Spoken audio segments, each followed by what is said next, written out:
আমরা কিভাবে সূরা আসরকে কাজে লাগিয়ে আমরা আসলে একজন নৈতিক এবং চরিত্রবান মানুষে পরিণত হতে পারি, এই বিষয়ে যদি আপনি সংক্ষেপে তুলে ধরতেন। চরিত্র এই কথাটি আমার কাছে একটি সংজ্ঞার দিকে নিয়ে যেতে হয়। প্রথমে যে চরিত্র মানে কি, আচার আচরণ, নীতিমালা, জীবনে চলবার ক্ষেত্রে যে বিভিন্ন রকমের পথ, এটি হচ্ছে চরিত্র।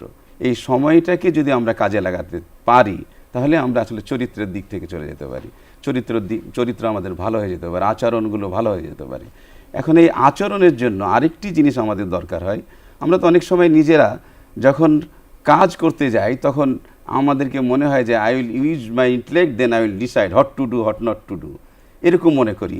কিন্তু আল্লাহ রাব্বুল আলামিন আমাদেরকে বললেন যে তুমি যে তোমার ইন্টেলেক্ট বুদ্ধি, তোমার কিন্তু বুদ্ধি নাই। তোমার বুদ্ধি হচ্ছে কিসে থেকে, তোমাকে যদি আমি যে বুদ্ধি দিয়েছি সেটা যদি তুমি পরিচালনা করো তাহলে তুমি চরিত্রবান হতে পারবে। আমাদের এই রমজান মাস, এই যে কুতিবা আলাইকুমাস সিয়াম কামা কুতিবা আলাল্লাযিনা মিন ক্বাবলিকুম লাআল্লাকুম তাত্তাকুন, এখানে যে পরহেজগারির কথা বলা হয়েছে, তাকওয়ার কথা বলা হয়েছে। মানুষ যদি চরিত্রবান হওয়ার জন্য প্রথম যদি কাজে লাগাতে চায় তাহলে প্রথম হচ্ছে তাকে তাকওয়া, নিজেদের মধ্যে ভীতি আসতে হবে যে আমি এই কাজটি করলে আল্লাহ তাআলা আমাকে দেখছেন, আমি কোনো ধরনের অশ্লীল কাজ করতে পারবো না, মিথ্যা কথা বলতে পারবো না, আমি ব্যভিচারে লিপ্ত হতে পারবো না, আমি মাদকাসক্ত হতে পারবো না। এই বিষয়গুলো কখন করব?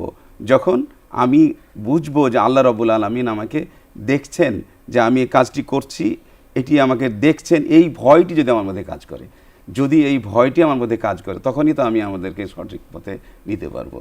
এইভাবে যদি আমরা চিন্তা করি তাহলে এই রমজান মাসেই প্রথমেই যে রমজান যে আমরা রোজা রাখলাম, রোজা রাখার পরেই সকালে উঠেই হাদিসের মধ্যে আছে যখন তাকে সে বলবে যে আমি কোনো খারাপ কাজে যাব না, অশ্লীল কাজে করব না, অশ্লীল কাজে যোগ দিব না, কেউ যদি তার সাথে কোনো কারণে খারাপ আচরণ করতে চায়, গালাগালি করতে চায়, তখন সে বলবে যে আনা সায়েমুন আনা সায়েমুন আনা সায়েমুন, মানে আমি কোনোভাবেই তোমার সাথে এই খারাপ কাজে বা অশ্লীল কাজে যেতে চাচ্ছি না, তোমার সাথে আমি কোনোভাবেই তোমার সাথে আমি এরকম বিতর্কে যেতে চাচ্ছি না, আমি ভালো হতে চাই, আমি রোজাদার, আমি রোজাদার, মাশাআল্লাহ। এইভাবে বলে